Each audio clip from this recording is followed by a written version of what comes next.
Hello friends, my name is Pankaj Vaishnav and we are understanding chapter 6 of geography that is manufacturing industries।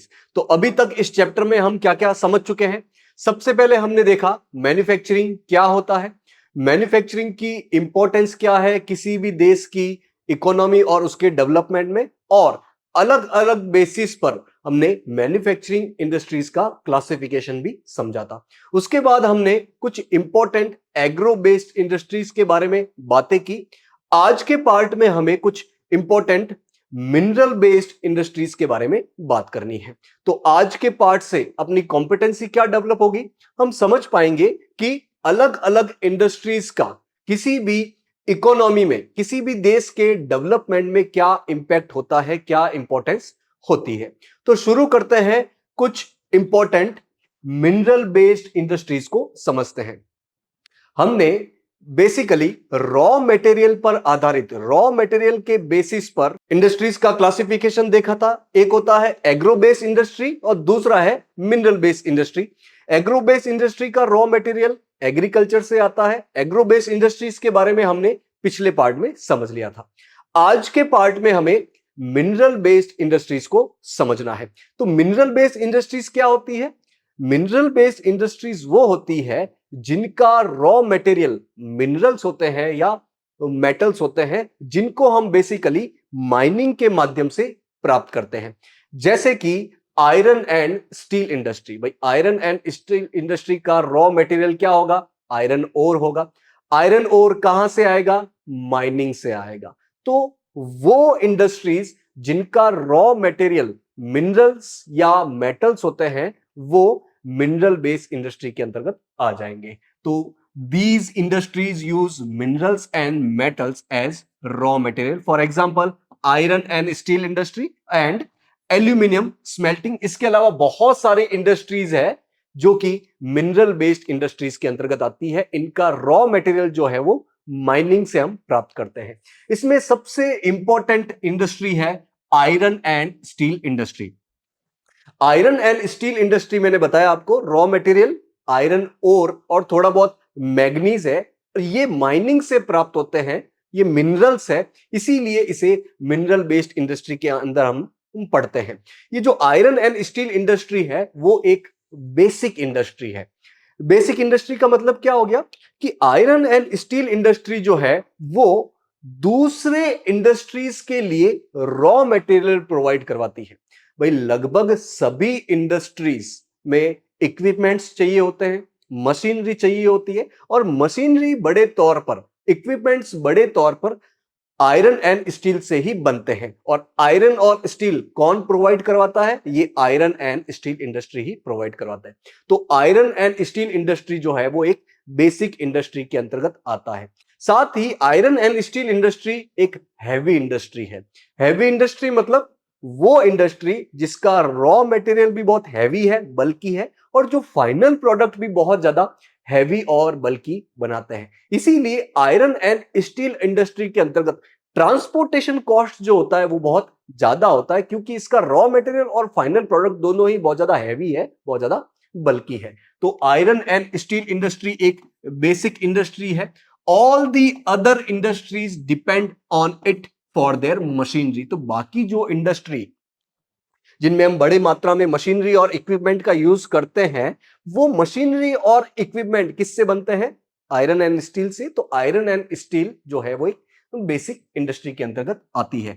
चाहे वो heavy industry हो, उनमें भी machinery चाहिए, चाहे वो मीडियम इंडस्ट्रीज हो या लाइट इंडस्ट्री हो, सभी इंडस्ट्रीज में हमें मशीनरी इक्विपमेंट की जरूरत पड़ती है। तो सारी ही इंडस्ट्रीज जो है वो आयरन एंड स्टील इंडस्ट्री पर ही डिपेंडेंट है अपनी इक्विपमेंट और मशीनरी के लिए। इसीलिए आयरन एंड स्टील इंडस्ट्री जो है वो एक बेसिक इंडस्ट्री के अंतर्गत आती है। भाई iron and steel, basically steel का उपयोग बहुत ज्यादा होता है अलग अलग चीजों की मैन्युफैक्चरिंग में, जैसे कि इंजीनियरिंग के सामान बनाने हो, अलग अलग प्रकार की मशीनरी इक्विपमेंट बनाने हो, कंस्ट्रक्शन मटेरियल में इसका बड़ा यूज होता है, डिफेंस इक्विपमेंट बनाने में इसका बहुत ज्यादा उपयोग होता है, medical equipment, telephonic equipment, scientific equipment और अलग अलग प्रकार के कंज्यूमर गुड्स जिन्हें कंज्यूमर सीधा यूज करता है, इन सबको बनाने में स्टील का बहुत ज्यादा यूज होता है।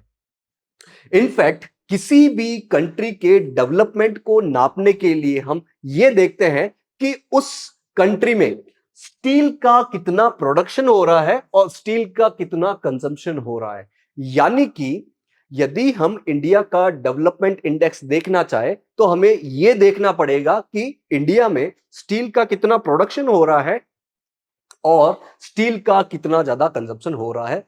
स्टील इतना ज्यादा इंपॉर्टेंट होता है किसी भी देश के लिए, किसी भी देश की इकोनॉमी के लिए।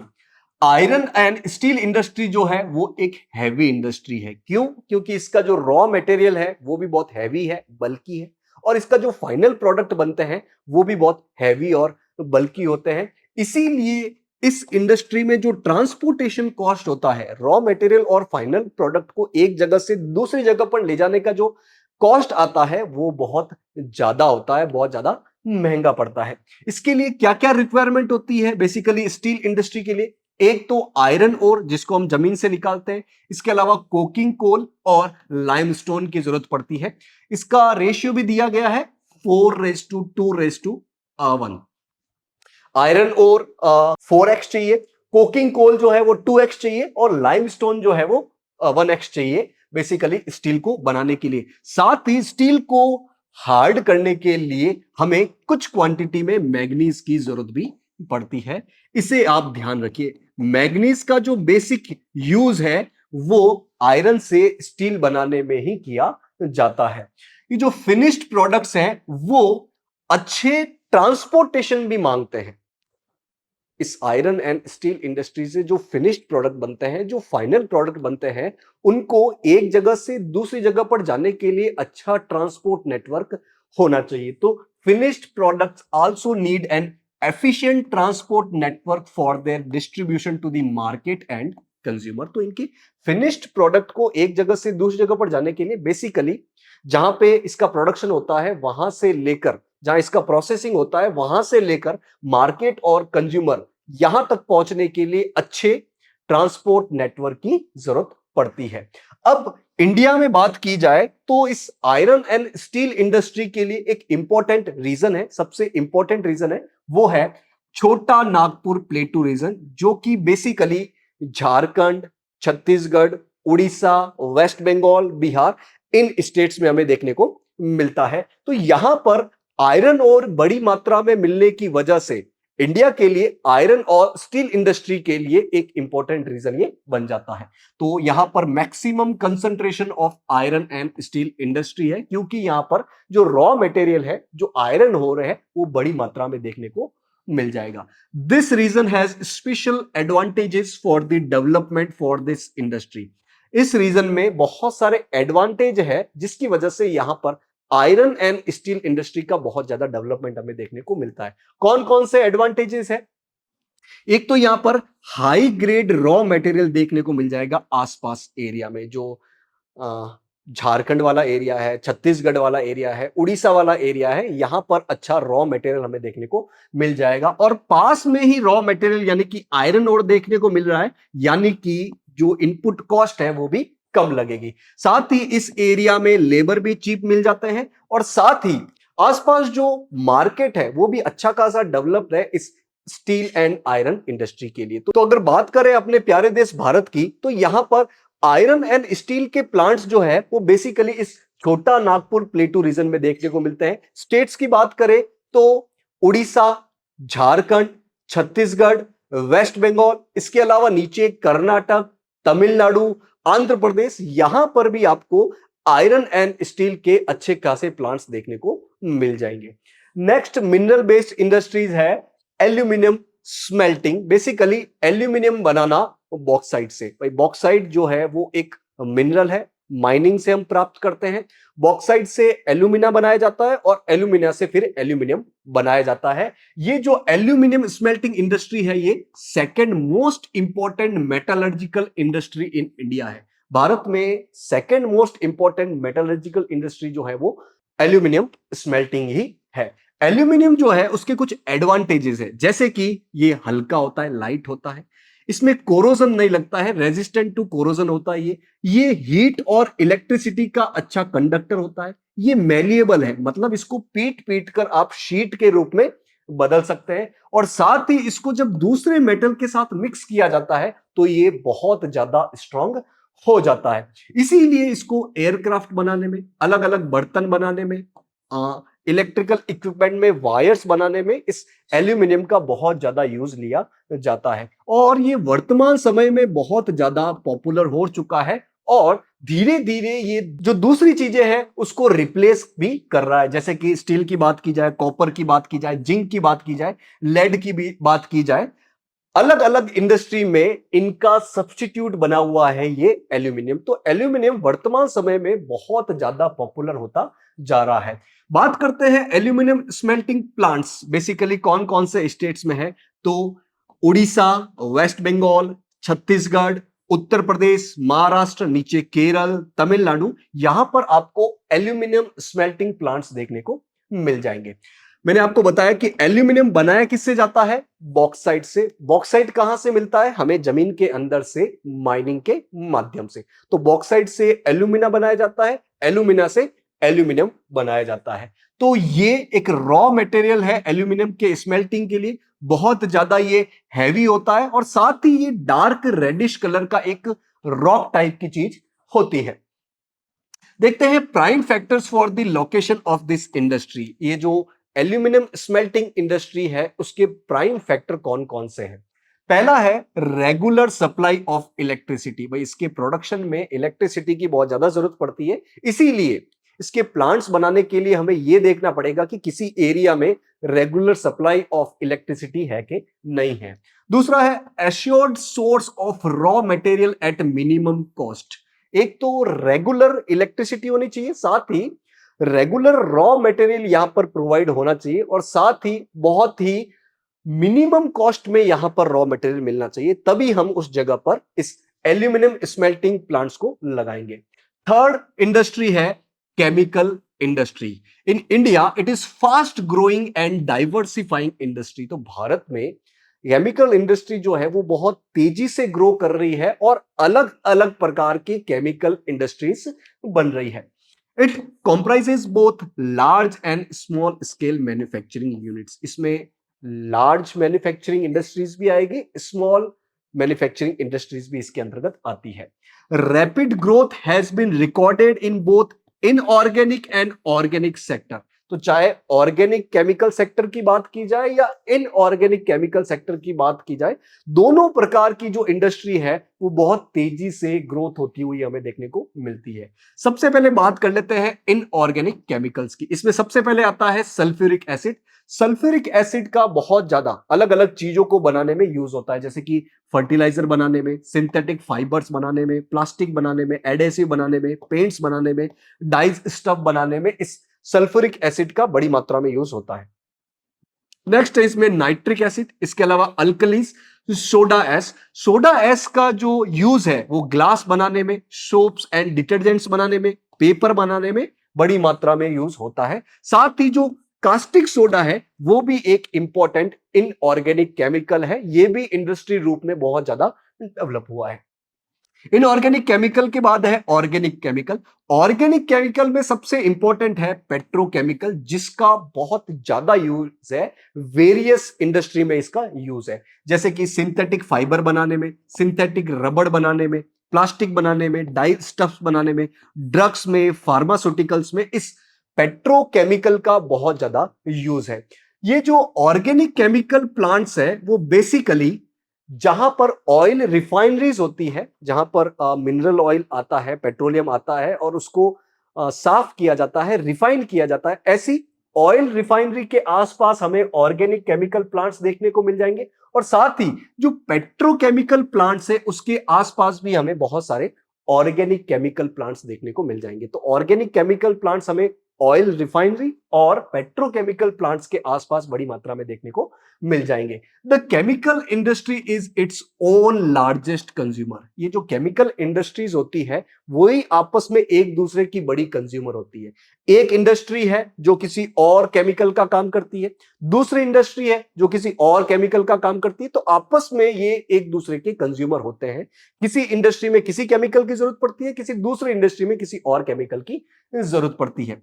Basic chemical undergo processing to further produce other chemical that are used for different of application like industrial application, agriculture, consumer market. तो जो बेसिक केमिकल होते हैं उनको प्रोसेसिंग किया जाता है, उससे कुछ और केमिकल बनाए जाते हैं और उन केमिकल को फिर अलग अलग फील्ड्स में यूज किया जाता है, चाहे वो एग्रीकल्चर हो, चाहे अलग अलग इंडस्ट्रीज में हो, चाहे कंज्यूमर मार्केट्स के लिए हो। इन सब के लिए अलग अलग टाइप के केमिकल्स का यूज किया जाता है। नेक्स्ट इंडस्ट्री है फर्टिलाइजर इंडस्ट्री, जिसका सबसे बड़ा कंज्यूमर जो है वो बेसिकली एग्रीकल्चर सेक्टर है, क्योंकि एग्रीकल्चर में हम अपने क्रॉप प्रोडक्शन को बढ़ाने के लिए बहुत ज्यादा फर्टिलाइजर, केमिकल फर्टिलाइजर का यूज करते हैं। It is centred around the production of nitrogenous fertilizer, ammonium phosphate and different type of complex fertilizer. तो बेसिकली इस फर्टिलाइजर इंडस्ट्री के अंतर्गत 3 बेसिक फर्टिलाइजर आते हैं। एक नाइट्रोजनस फर्टिलाइजर जिसमें हम मेनली यूरिया का प्रोडक्शन करते हैं, दूसरा अमोनियम फॉस्फेट जिसे हम डीएपी कह सकते हैं, और तीसरा है कॉम्प्लेक्स फर्टिलाइजर जिसमें नाइट्रोजन, फॉस्फेट और पोटास के अलग अलग कॉम्बिनेशन हमें देखने को मिलते हैं, जिसे हम जनरली एनपीके कहते हैं। ये जो के है यानी कि जो पोटास है, इसको हम पूरी तरीके से इंपोर्ट करते हैं, यानी कि दूसरे देशों से खरीदते हैं। भारत में पोटास लगभग ना के बराबर है, और यदि हम कमर्शियली बात करें तो एकदम जीरो के बराबर है। इसीलिए हमें दूसरे देशों से बड़ी मात्रा में पोटाश का इंपोर्ट करना पड़ता है। लगभग सारा का सारा पोटाश हम दूसरे देशों से ही इंपोर्ट करते हैं। तो इसका कारण क्या है? India doesn't have any reserves of commercially usable potash और potassium compounds in any form. तो पोटाश और पोटेशियम कंपाउंड्स किसी भी फॉर्म में कमर्शियली अपनी इंडिया में इसके रिजर्व अवेलेबल नहीं है, इसीलिए पोटाश को हम पूरी तरीके से इंपोर्ट करते हैं। After green revolution the industry expanded. तो ग्रीन रिवॉल्यूशन के बाद इस फर्टिलाइजर इंडस्ट्री का बहुत तेजी से ग्रोथ हमें देखने को मिलता है। ये ग्रीन रिवॉल्यूशन क्या होता है? बेसिकली राइस और व्हीट, इन 2 फूड ग्रेन्स का बहुत ज्यादा प्रोडक्शन बढ़ जाता है इंडिया में 1960s 70s के बीच में, अलग अलग इनपुट के माध्यम से, जैसे कि हाई यील्डिंग वैरायटी सीड्स के माध्यम से, different type of chemical fertilizer, chemical pesticides की वजह से, इसके अलावा सिंचाई के प्रावधान बढ़ जाने की वजह से हमने फूड ग्रेन्स का बहुत ज्यादा प्रोडक्शन किया बेसिकली 1960s 70s के दौरान। इसे ही ग्रीन रिवॉल्यूशन बोला जाता है। तो ग्रीन रिवॉल्यूशन में एक इंपॉर्टेंट फैक्टर इन फर्टिलाइजर्स का भी है।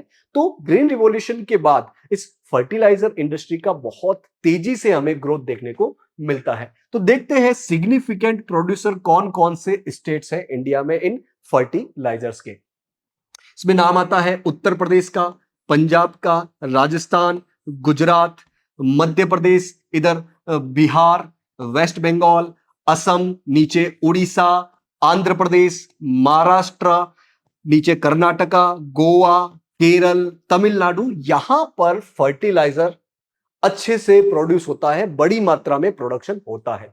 इसमें ये जो उत्तर प्रदेश है, पंजाब है, गुजरात है, नीचे केरल और तमिलनाडु है, ये सबसे ज्यादा फर्टिलाइजर प्रोडक्शन वाले स्टेट्स हैं बाकी सभी स्टेट में से। आगे बढ़ते हैं। नेक्स्ट इंडस्ट्री है अपनी सीमेंट इंडस्ट्री। तो सीमेंट इंडस्ट्री जो है वो infrastructure development, basically construction activity के लिए एक बेसिक मटेरियल है। सीमेंट होगा तभी हम बड़ी मात्रा में कंस्ट्रक्शन एक्टिविटी कर पाएंगे, जैसे कि हाउसेस बनाने हो, फैक्ट्रीज का कंस्ट्रक्शन करना हो, ब्रिजेस बनाने हो, रोड्स बनाने हो, एयरपोर्ट्स, डैम्स, सभी के कंस्ट्रक्शन के लिए, इंफ्रास्ट्रक्चर डेवलपमेंट के लिए हमें सीमेंट की जरूरत पड़ती है। This industry require bulky and heavy raw materials. तो इस इंडस्ट्री के लिए जो रॉ मटेरियल यूज होते हैं वो बहुत ज्यादा हैवी होते हैं, बहुत ज्यादा बल्की होते हैं, और इसमें सबसे इंपॉर्टेंट रॉ मटेरियल है लाइमस्टोन। तो पूछा जाए कि सीमेंट इंडस्ट्री के लिए बेसिक रॉ मटेरियल कौन सा है, तो लाइमस्टोन है।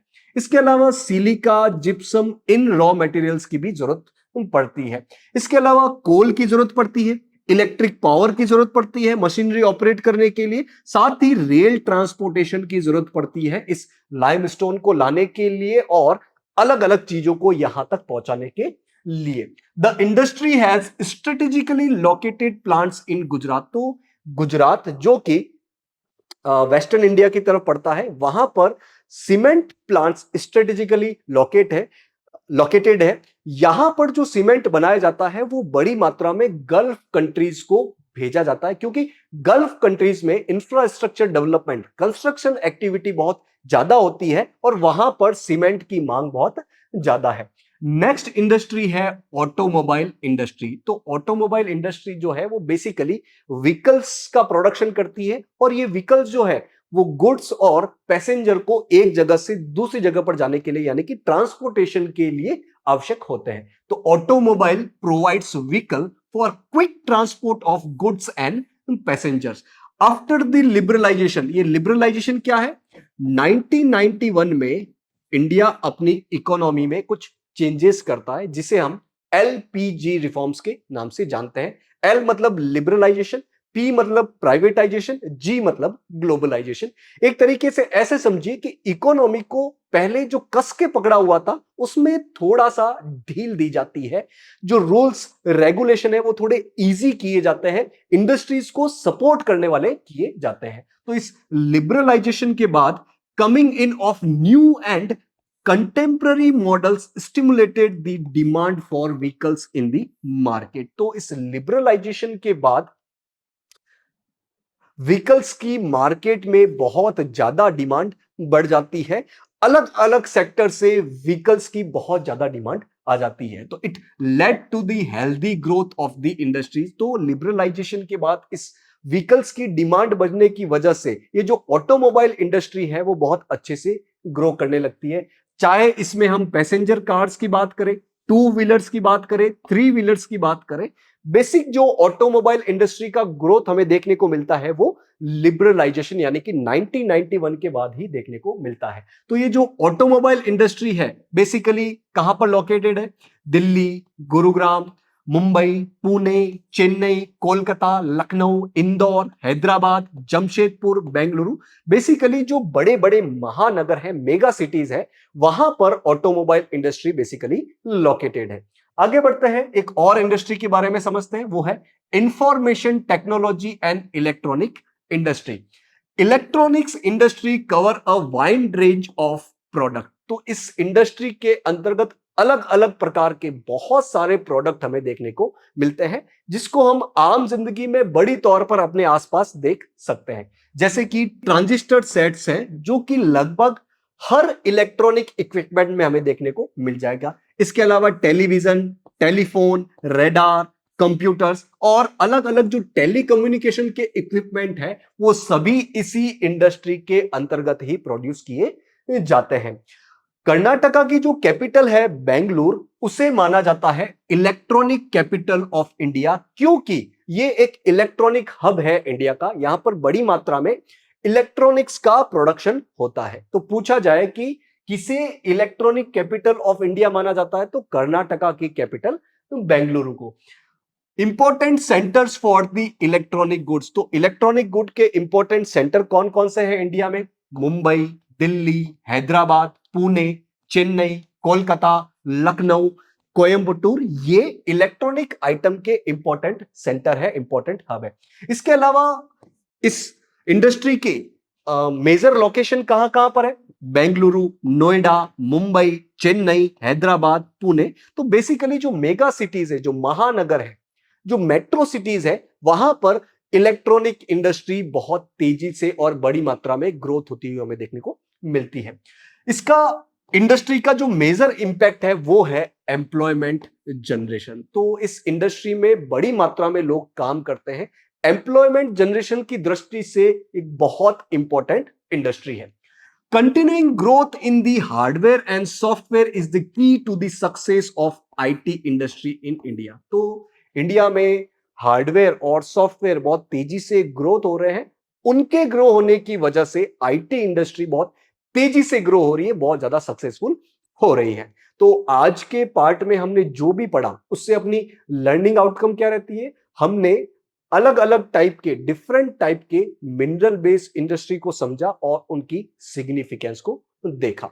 तो आज के पार्ट में जो भी पढ़ा उसको हम क्वेश्चन के माध्यम से टेस्ट कर लेते हैं। The first question is, why does India import potash? बोला जा रहा है कि इंडिया, अपना प्यारा देश भारत, पोटास क्यों इंपोर्ट करता है?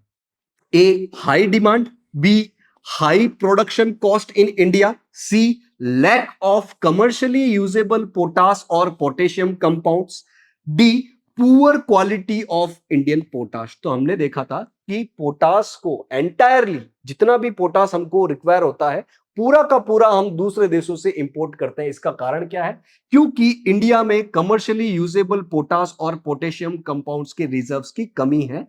Option c will be our right answer.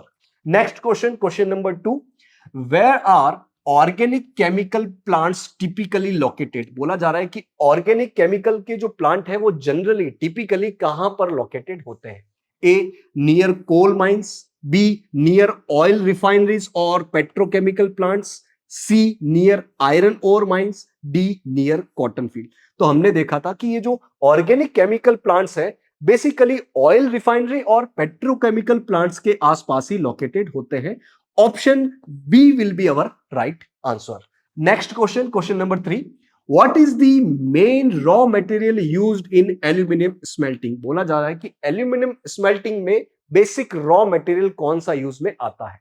A, limestone, B, bauxite, C, iron ore, D, copper ore. तो हमने देखा था कि एल्यूमिनियम स्मेल्टिंग में बेसिक मटेरियल कौन सा यूज होता है? Bauxite. Option B will be our right answer. तो इन क्वेश्चन के माध्यम से आज के पार्ट में जो भी पढ़ा उसको टेस्ट भी कर लिया है। होप आज जो भी पढ़ा आपको समझ में आया होगा। Thank you for joining today session.